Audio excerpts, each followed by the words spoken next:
Hi, I'm Ralph Vacchiano of the New York Daily News here outside the Giants practice facility at the Meadowlands. We're inside. The Giants are fired up after two straight big wins, pumped up because they're contenders again, so overflowing with excitement that they are just...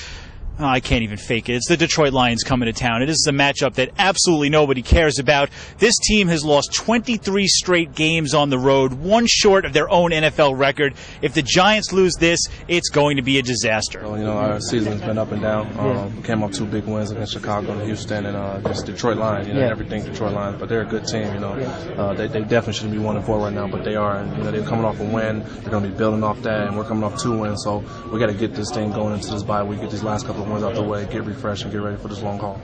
So I'm not going to get too deep into this matchup for you because, well, I just really don't care. Instead, what I'm going to do is read you a piece of email that I got this morning. Actually, I didn't get it this morning. I'm about 2 weeks behind in answering my email, but this one sort of sums up all the ones that I read today.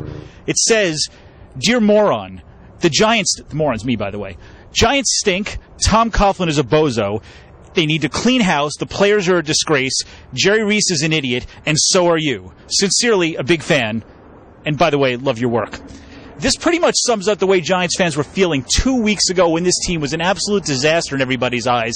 Now they're a contender. Now we're buying Super Bowl tickets. It just shows you how fast things can change. And I don't know the answer as to whether the Giants are for real or whether they're as bad as they were. Chances are it's somewhere in the middle, but we've certainly all lost a little bit of perspective with this team, and we haven't quite seen what their true colors are. I don't think we're going to see it this week against the Detroit Lions because this is a bad team they should absolutely destroy. But if they are going to be true contenders, it's the kind of team that they shouldn't have any trouble with at all. This shouldn't come down to a last-second field goal. This shouldn't come down to anything close at all. They should win this going away. And the one big thing they have to do to make sure that'll happen is they can't turn the ball over. Right now, that's the Giants' Achilles heel. They are -4 in turnover ratio, which is second worst in the league. They have 15 turnovers, which is also second worst in the league.